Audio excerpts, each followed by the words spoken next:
नमस्कार दोस्तों, आज हम एक ऐसे मुद्दे पर चर्चा करने जा रहे हैं जो अक्सर समाचारों की सुर्खियों में रहता है।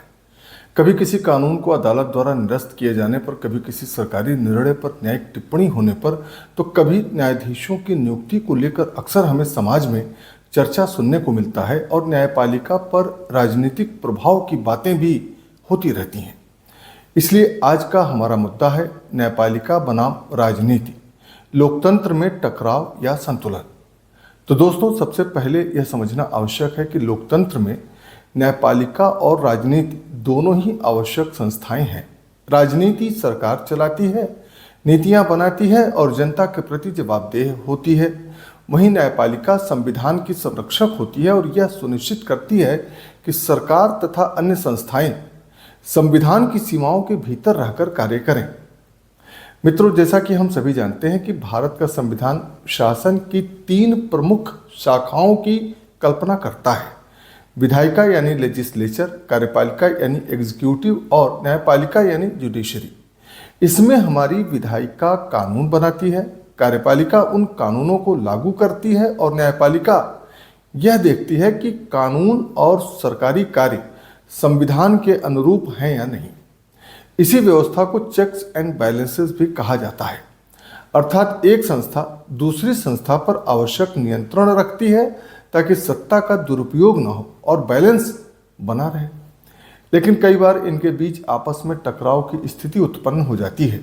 तो सवाल यह है कि जब संविधान ने सभी की भूमिकाएं तय कर दी हैं तो फिर आपस में विवाद क्यों होता है? तो इसकी एक वजह तो हमें यह समझ में आती है कि जब न्यायपालिका किसी सरकारी निर्णय को असंवैधानिक घोषित कर देती है तो सरकार को लगता है कि न्यायालय उसके अधिकार क्षेत्र में हस्तक्षेप कर रहा है। जैसे अभी बुलडोजर सिस्टम को माननीय सुप्रीम कोर्ट ने अवैध घोषित कर दिया, तो सरकार कहती है कि जनता ने उसे शासन करने का जनादेश दिया है, इसलिए उसे जनता के हित में कार्य करने की छूट होनी चाहिए। जबकि न्यायपालिका का कहना होता है कि जनादेश संविधान से ऊपर नहीं हो सकता। यहीं से बहस शुरू होती है और न्यायिक समीक्षा की शक्ति हमें देखने को मिलता है। भारत में न्यायपालिका को जुडिशियल रिव्यू अर्थात न्यायिक समीक्षा की शक्ति संविधान से मिला है। यानी यदि कोई कानून या सरकारी निर्णय संविधान के विरुद्ध पाया जाता है तो न्यायालय उसे निरस्त कर सकता है। यही शक्ति लोकतंत्र में नागरिकों के मौलिक अधिकारों की रक्षा करती है।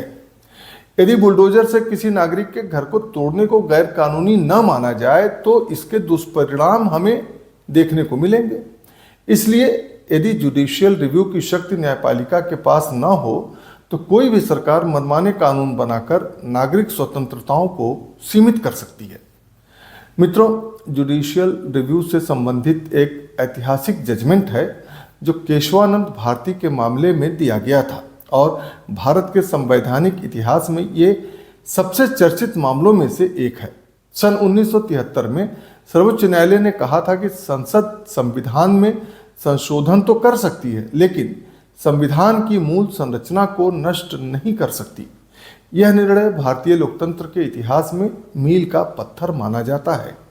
यदि यह फैसला न आया होता तो संभव था कि भविष्य में कोई भी सरकार संविधान की मूल भावना को ही बदलने का प्रयास करती, जैसा कि आपातकाल के समय हमें देखने को मिला था।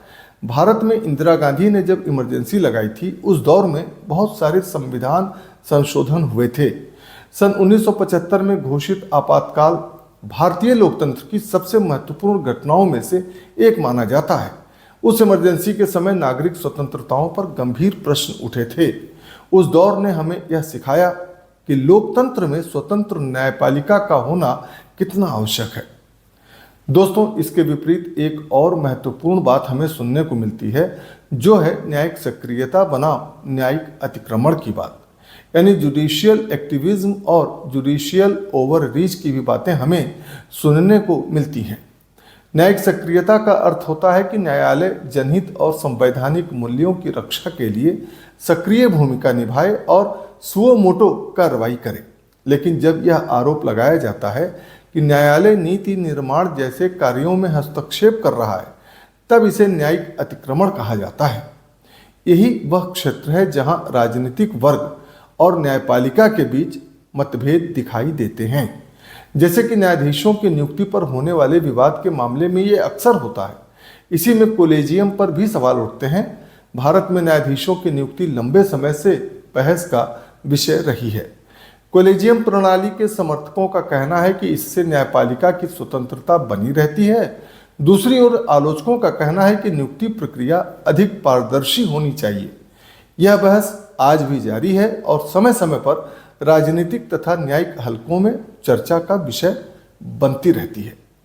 मित्रों, क्या वास्तव में न्यायपालिका राजनीति से पूरी तरह अलग रह सकती है? यह एक जटिल प्रश्न है, क्योंकि न्यायपालिका को राजनीतिक दबाव से मुक्त रहना चाहिए, लेकिन उसे उन मामलों का निर्णय भी करना पड़ता है जिनका राजनीतिक प्रभाव होता है, जैसे कि चुनाव, आरक्षण, नागरिक अधिकार, अभिव्यक्ति की स्वतंत्रता और संवैधानिक संशोधन जैसे मामलों में अदालतों के निर्णय स्वाभाविक रूप से राजनीतिक चर्चा का विषय बन जाते हैं। इसलिए न्यायपालिका राजनीतिक मुद्दों पर निर्णय तो देती है, लेकिन उसे राजनीतिक संस्था नहीं कहा जा सकता। मित्रों, सच्चाई यह है कि लोकतंत्र की सफलता किसी एक संस्था की शक्ति पर नहीं, बल्कि विभिन्न संस्थाओं के बीच संतुलन पर निर्भर करती है।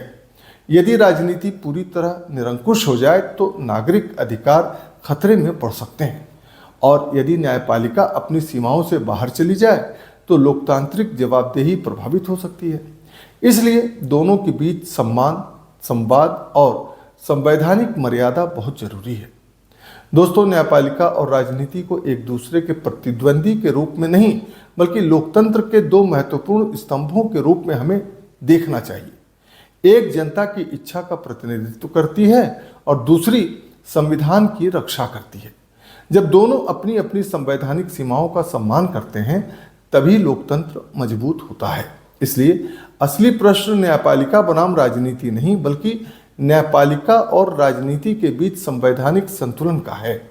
इस पर आपकी क्या राय है? क्या न्यायपालिका को अधिक शक्तिशाली होना चाहिए या राजनीतिक संस्थाओं को अधिक स्वतंत्रता मिलनी चाहिए? आप अपनी राय कमेंट में हमें अवश्य लिखें। आपसे होगी फिर मुलाकात। तब तक के लिए नमस्कार।